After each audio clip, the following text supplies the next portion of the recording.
สำหรับไผที่มักฮอตแตกเป็นประจำเรามาฟังคลิปนี้เบิ่งสำหรับคลิปนี้จะมาเอาใจคนที่มักเทศฮอตแตกฉะนั้นเฮาจะเฮ็ดจังใดเพื่อให้เฮานี่บ่ฮอตแตกสำหรับคลิปนี้มีคำตอบในเมื่อที่เฮาเทศลบไปแล้วครึ่งนึงหรือว่าเทศเสีย 50% ของต้นทุนเฮาอาจจะมี20เหรียญแต่เฮาเทศเสีย10เหรียญแล้วเฮาควรจะเฮ็ดจังใดเฮาอาจจะมี100เหรียญเฮาเทศเสีย50เหรียญเฮาควรเฮ็ดแบบใดสิ่งแรกที่จะเฮ็ดเนาะก็คือบ่แม่นบ่ฟ้าวไปเอาคืนตลาดแต่ให้เจ้านี้หยุดก่อนหยุดมาเบิ่งตัวเองก่อนหยุดมาเบิ่งเกี่ยวกับตลาดก่อนหรือว่าอาจจะเป็นนำตัวเองหรือว่าเป็นนำตลาดหรือว่าเป็นนำวิธีการของเฮาสิ่งแรกให้เบิ่งวิธีการเดินเงินว่าเจ้าเดินเงินถูกวิธีแล้วบ่บริหารเงินถูกวิธีแล้วบ่คันหากว่าเจ้าบริหารถูกแล้วเจ้าลองไปเบิ่งว่าตลาดเป็นจังใดตลาดเนี่ยมันตรงกับสเต็ปที่เจ้าจะเข้าหรือบ่ตรงกับเทคนิคของเจ้าหรือบ่ตลาดในช่วงที่เจ้าเจออยู่เจ้าเคยผิดพลาดบ่เนาะฉะนั้นให้พยายามเนาะเบิ่งปัญหาเหล่านี้เป็นต้นก่อนเนาะสิ่งที่สำคัญนั่นก็คือควบคุมอารมณ์ของตัวเองให้มันได้ยิ่งที่คนเฮาเทศเสียอยู่ละอารมณ์ที่จะเข้ามาแทนที่ก็คือหยังอารมณ์ร้อนอยากเอาคืนเนาะเป็นหลักเลยในเมื่อที่เสียไปนี่อยากจะออเดอร์ที่ต่อไปออเดอร์ที่มันใหญ่ขึ้นฟ้าวที่จะเอาคืนตลาดเพราะว่าเสียไปละบ่ยอมขาดทุน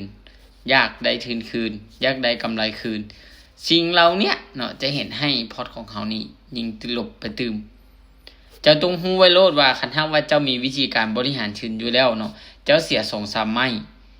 แสดงว่าพอร์ตของเจ้านี่ก็จะลดลงเจ้าเสีย 2-3 ไม้เนี่ยจะลองคิดเบิ่งว่าเจ้าจะเสียจักเหรียญ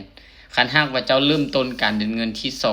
248แสดงว่าเจ้าจะเสียจักเหรียญละแสดงว่าจะต้องมีงบพอใดคันหากว่าจะเดินเงินแบบนั้นเจ้าต้องมีงบอย่างต่ำ100เป็นหลักเลย